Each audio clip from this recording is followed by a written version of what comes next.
StarField, Bethesda's first IP in over 20 years, and the game that has taken the internet by storm. Unless you've been living under a rock, you've probably heard of StarField. From YouTube ads to collaborations with companies like AMD, it feels like StarField is everywhere. One has to think that is in large part due to the recent buyout from Microsoft, especially since AMD is the official partner of Xbox. But I digress. This isn't about Bethesda as a company. That video comes later. Today we're going to go on a different journey. One full of exploration into the many worlds of StarField as we try to answer, why the hype? In this video, we're going to go over the community sentiment surrounding the game and its developer Bethesda, along with what makes a great space game, and finish by talking about the external factors unrelated to the game that impact its hype. But before we begin our journey into StarField, we need to talk about the elephant in the room, Bethesda. The fact that StarField is made by Bethesda is one of the most divisive topics amongst the community. Bethesda fans are using this opportunity to remind everyone why they think Bethesda is one of the greatest developers of all time, while fans of the space RPG genre are hesitant, with some who are absolutely positive that StarField will flop. Love them or hate them, Bethesda has made some of the highest selling Western RPGs of all time, and that is undeniable. The hype that has surrounded all of Bethesda's releases in the last decade has been surreal. Skyrim overtook the media to show the world that you could become the next Dragonborn. Fallout 4 was no different, released alongside Bethesda's successful attempt at a mobile game, Fallout Shelter, and even a collaboration with Conan O'Brien that had the host dressed in a vault suit and played the game live during one of his shows. And of course, we can't forget about the most hyped game of theirs, Fallout 76, which was also their biggest flop since Redguard. The media surrounding 76 was insane, and everyone was talking about it, and so many people pre-ordered it. Much like StarField. And with that, that leads us to StarField, a game whose media attention has garnered it so much buzz. Just by looking at the content and the way the community is reacting to it, I would say that the community is split pretty evenly whether they think it's going to flop or not. The portion of the community that thinks StarField is going to flop is mainly due to them viewing Bethesda's games as buggy, incomplete messes, while the group that thinks StarField is going to succeed views Bethesda's games as true open-world sandboxes where you're given the choice to play however you want. Now, I have played Bethesda games all of my life, long before I ever cared what your frame rate meant or whether a story was logical or compelling. Jokes aside, I have always enjoyed Bethesda games. Even to this day, it feels like I'm picking up right where I left off. The first game of theirs I ever played was Fallout 3 on the 360, and I was immediately hooked. I got it during summer break, right before I started high school, and I remember playing it almost every day that summer. I had recently moved to a different state, and the wasteland felt like a familiar place I could escape to, leaving a lasting impact that I still feel to this day when I load it up and walk out of the vault for the first time. I constantly find myself wandering around the wasteland trying to see what new or obscure thing I can find.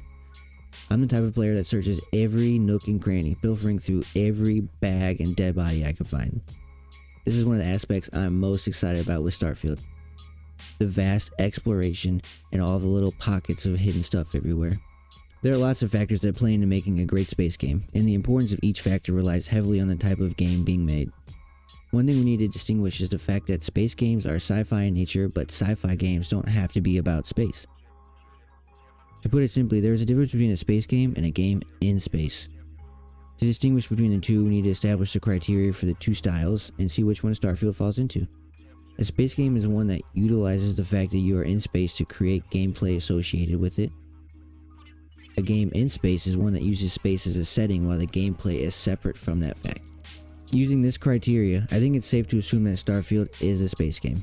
Now that we know what kind of game StarField is, we can look at what makes a space game great. Once again, there are a lot of factors that play into this, and they're all different from person to person. But there are a few key aspects that every great space game has, or at least attempts to while mastering the other ones. These are the criteria. You have to have size and scale of the universe. You have to have ship designs, and you have to have tone, atmosphere, and well thought out mechanics. When you play a space game, you want to feel the vastness of space. You want to feel almost like one wrong turn and you get lost. But at the same time, you don't want to spend 30 minutes flying planet to planet just to get one task done. The blending of these two concepts is a secret sauce that makes space travel feel unique and limitless while also not breaking the flow of the game. Now, a game that does this well is No Man's Sky. Now, before you burn me at the stake, No Man's Sky has made impressive improvements over the years, and one of the things this game does well is giving you the feeling of a vast, open universe, but allowing you to traverse freely between planets. This only goes so far because their ships are flown in third person, and that makes a lot of ships feel the same, even if they look a little different. A way to help alleviate the pitfalls of space travel is by successfully crafting a ship the player enjoys spending time inside of. The design of the ships available to the player is almost as important as the size and scale of the map. Nobody wants to fly around in a ship with wonky controls that looks like a giant flying box. Players want to be able to customize their ships however they want, giving them player expression in an aspect of the game they will spend the most time in. Making a ship functional, somewhat intuitive to use, and most importantly, cool as hell, will make the chore of flying through space that much more enjoyable. If players have something worth grinding for, they will grind for it, and make ship customization one of the most replayable aspects of the game. Changing your ships to suit your needs means you can change how you play the game without having to make a new character, and that's a huge in an RPG like StarField, where people will undoubtedly spend hundreds of hours on one character. Other aspects of the game that can keep players engaged for hundreds of hours are the tone, atmosphere, and mechanics. For a game to be regarded as one of the best in its genre, it needs to nail all three of these. These aspects of the game can carry it further than fancy graphics or cool ships ever will. Just take a look at Star Citizen. The game features amazing ship designs and crisp graphics.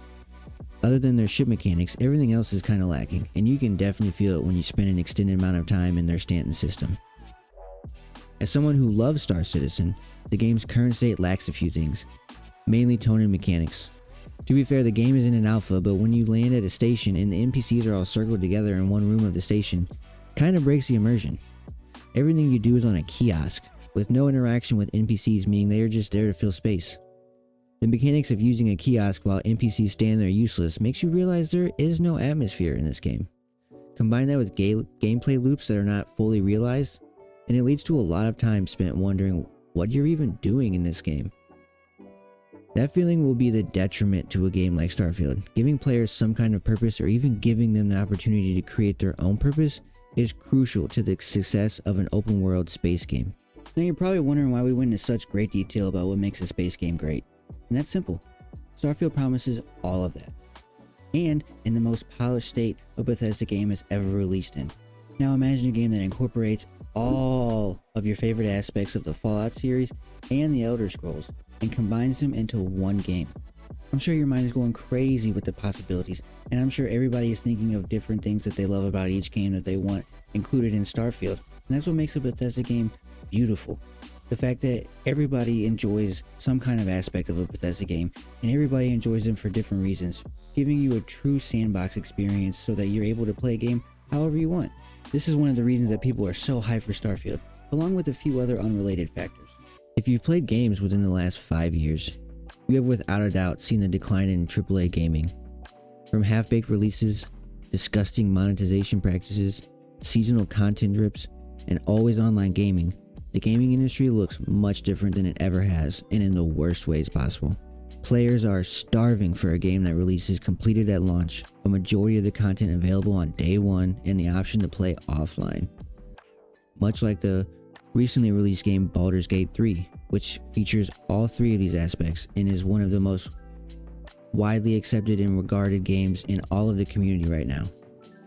Unfortunately, Fallout 76 is one of those games that represents the decline in gaming, and is what has people the most worried about StarField.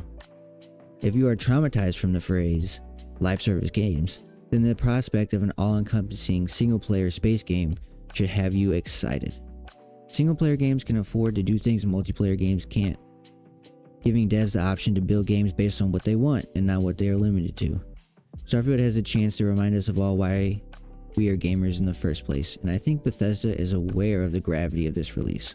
To answer the question, why the hype, we looked at Bethesda and their marketing efforts. We talked about what makes this basic game great and how Bethesda aims to achieve that. And finally, we talked about the state of AAA gaming and why that plays a role in StarField's hype.